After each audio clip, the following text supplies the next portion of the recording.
bismillaahi raxmaani raxiim assalaamu calaykum waraxmatullaahi wabarakaatu daawadayaal kusoo dhawaada qodobada wararka jarankeena daynila tv ugu door karoon waxaana ka mid noqonaya diyaarad sidee ciidamo ka tirsan kuwa gorgor ee dowladda federaalk soomaaliya oo ka degtay magaalada dhuusamareeba wasiir zabriye iyo sheekh shaakir oo xal ka gaaray xiisadii ka dhacday magaalada dhuusamareeba bandhiga v o a eedeymo ka dhan ah taliya saadiq john oo loo gudbiyey golaha ammaanka safaaradda turkiga ee muqdisho oo laga joojiyey xildhibaanada iyo wasiirada dowladda federaalk soomaaliya dowladda federaalk soomaaliya oo lacagtii ugu horeysay ka heshay kirada xirmooyinka shidaalka ee soomaaliya ciidamada amisom oo dilay 2 qof oo shacab ahaa iyo China oo Puntland u dhisay wadooyin iyo garoomo diyaaradeed daawadayaal intaas waxay ahaayeen qodobadii wararkeena janalka daynila tv ugu door corona intaan u gudagalin qodobadaasi oo faahfaahsan marka hore waxaan idinka codsanayaa inaad nagu soo biirtaan janalka subscribe saartaan sidoo kale gambalelka aad furataan si aad uga mid noqotaan daawadayaasha ugu horeeya wararkeena u soo dhacaan haatan ku soo dhawaada qodobadii aad maqasheen oo faahfaahsan China ayaa Puntland u dhisay wadooyin iyo garoon diyaaradeed madaxweynaha Puntland Saciid Cabdulaahi Deni ayaa xafiiskiisa ku qaabilay wafdi heer sare ah oo ka socday dalka Shiinaha wafdigan ayaa waxaa hogaaminayay maamulada shirkadda CCECC ee bariga Afrika iyo sidoo kale madaxda shirkadaasi ee dalalka Soomaaliya iyo Djibouti kulankan oo ka dhacay xarunta madaxtooyada Puntland ayaa waxaa looga hadlay dib u dhiska wadada dheer ee isku xirta magaalooyinka Garowe iyo Boosaaso iyo sidoo kale dhismaha wadada degmada Eyl ee gobolka Nugaal waxaa kaloo shirka lagu soo qaaday dhismaha garoonka Puntland ee ku yaala waqooyiga magaalada Gaalkacyo ee xarunta gobolka Mudug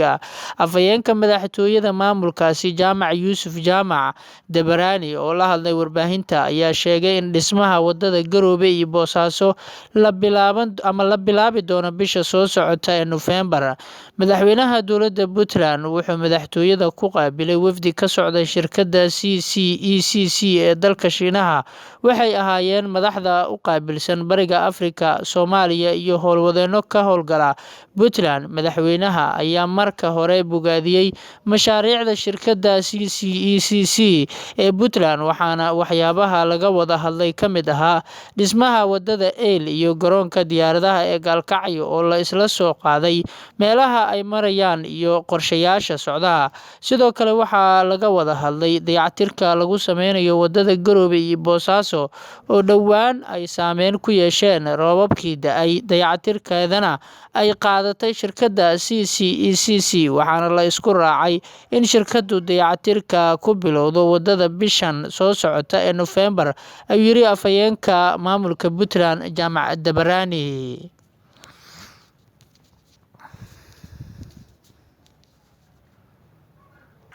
ciidamada amisom ayaa dilay 2 qof oo shacab ahaa ciidamada amisom ayaa dad rayid ah oo la sheegay in ay beeraley ahaayeen waxa ay ku dileen deegaanka Buurane oo hoos yimaada degmada Mahaday ee gobolka Shabeellaha Dhexe oo ka tirsanaa dowlad goboleedka Hirshabeelle ciidamadan oo waday howlgallo lagu baarayay miinooyin ayaa waxa ay ku guuleysteen in ay qarxiyaan mid ka mid ah miinooyinka lagu aasay wadada miinaday labaad ayaa haleeshay mid ka mid ah gaadiidka ay wateen ciidamadaasi ciidamada ayaanan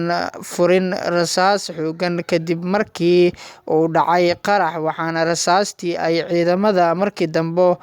ay u fureen sida roobka oo kale isla markaana waxaa ku geeriyooday 2 qof oo la sheegay inay ahaayeen dad beeraley ah kuwaas oo ka mid ahaa beeraleyda deegaanka Buurane ciidamada amisom ee ku sugan deegaanada Hirshabeelle ayaa waxa ay dhowr jeer la kulmeen qaraxyo noocan oo kale ah rasaasta ay ridaana ayaa waxa waxyeelo ka soo gaarta dadka rayidka iyo waliba xoolaha wasiir Sabriye oo ah wasiirka arrimaha gudaha dowladda federaalk Soomaaliya iyo Sheekh Shaakir ayaa xal ka gaaray xiisadii ka dhacday magaalada Dhuusamareeb ee xarunta dowlad goboleedka Galmudug magaalada Dhuusamareeb ayaa saacadihii la soo dhaafay gashay xaalad cabsi ah oo ka dhalatay dhaqdhaqaaqyo ciidan oo iska soo horjeeday kadib markii galinkii dambe ee shalay rasaas laga maqlay bartamaha magaalada taasoo ka dhacday hal qori wasiirka arrimaha gudaha Soomaaliya Cabdi Maxamed Sabriye ayaa qadka telefoonka kula hadlay Sheekh Maxamed Shaakir Cali Xasan madaxa xukuumadda Galmudug waxaana uu kala hadlay sidii loo qaboojin lahaa xaaladda magaalada Dhuusamareeb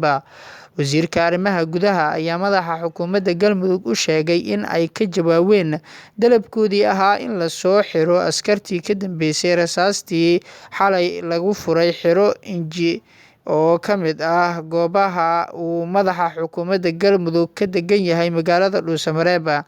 wasiirka ayaa sheegay in rasaastaasi ay ahayd mid uu furay hal askari oo ka tirsan ciidamada booliiska Soomaaliya isla markaana ay ku guuleysteen inay gacanta ku soo dhigaan haddana uu xiran yahay. sidoo kale wasiirka arrimaha gudaha Soomaaliya ayaa Sheekh Maxamed Shaakir Cali Xasan ka codsaday inaanan la argagax gelinin bulshada ku dhaqan magaalada Dhuusamareeb isla markaana ay xoogaga ahlu sunna joojiyaan xarumaha ay la wareegayaan. Ilawareedyo ayaa sheegaya in madaxa xukuumadda Galmudug uu aqbalay baaqa kaga yimid wasiir Sabriye balse ay ka doonayaan in sharciga la hor keeno lana caddeeyo sababtii keentay in lagu soo weeraro xiro Inji. madaxa ahlu sunna gobolada dhexe iyo kuwa Galmudug ee ku sugan magaalada Dhuusamareeb madaxdaasi ahlu sunna waa madaxda guud ee ahlu sunna ayaa ka carooday tallaabada lagu rasaasiyay xiro Inji xilli uu ku sugnaa madaxa xukuumadda Galmudug oo sidoo kale ka mid ah mas'uuliyiinta ahlu sunna. xoogaga ahlu sunna ayaa xalay lagu arkayay wadooyinka magaalada Dhuusamareeb wixii ka dambeeyay markii rasaasta lagu furay xiro Inji. xiro Inji ayaa sidoo kale ah xarunta ugu weyn ee ay leeyihiin xoogaga ahlu sunna.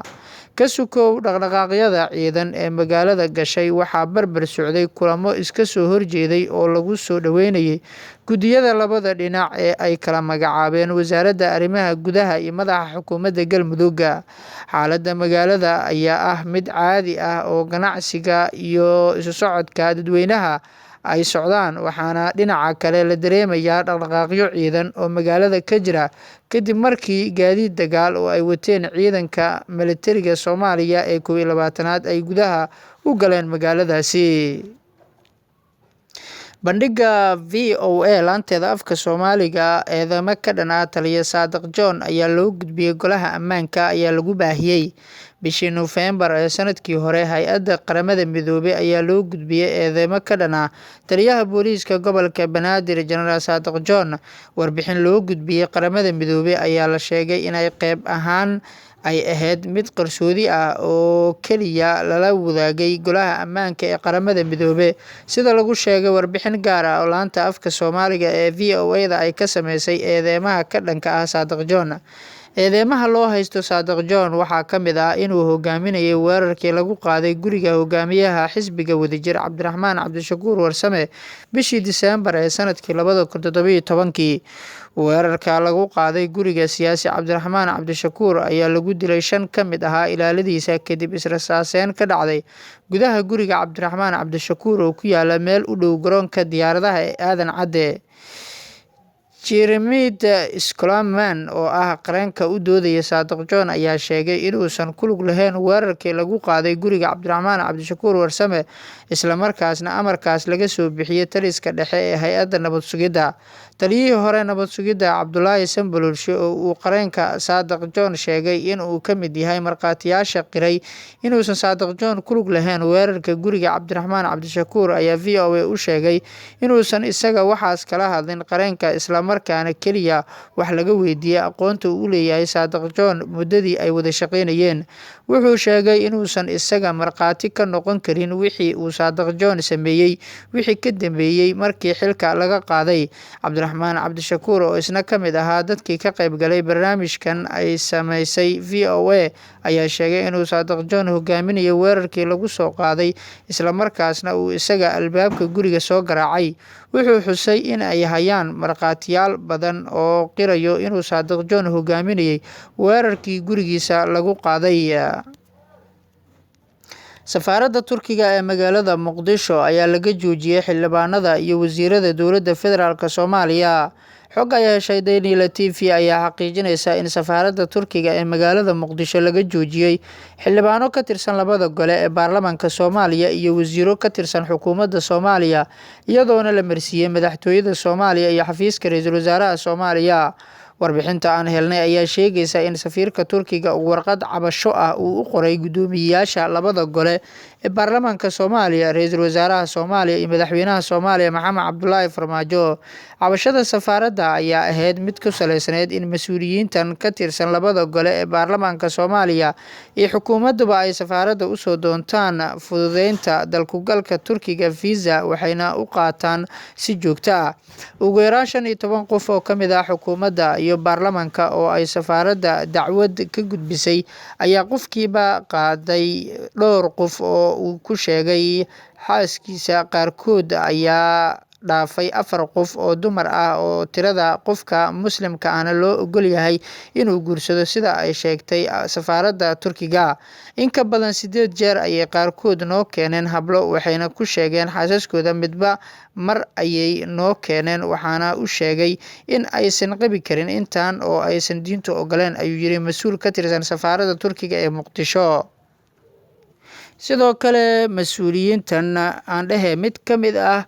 markaan weydiiyo magaca qofkii ugu horeeyay ama labaad oo dhameystiran ma yaqaano, waxaa badan haween ay saaxiibo leeyihiin xitaa ma ahan qaraabadooda, ayuu yiri mas'uulka aan xogtan ka soo xiganay oo ka tirsan safaaradda Turkiga. Daily TV waxa ay ka gaabsatay baahinta magacyada mas'uuliyiintan oo qaarkood xilal sarsare ka haya xukuumadda iyo baarlamaanka Soomaaliya, waxaase xogta aan helnay ay sheegaysaa in hadda aysan sidii hore ahayn dhibaatadii ay qabeen. Arrintan ayaa sababtay in gudaha safaaradda Turkiga ee Muqdisho laga joojiyo ka bixinta fiisaha Turkiga, waxaana qandaraaska fiisaha la siiyay shirkad gaar ah iyada oo laga raray gudaha safaaradda Turkiga, maadaama aan safaaradda laga joojin karin xildhibaanada iyo mas'uuliyiinta kale ee u socda safiirka Turkiga ee Muqdisho.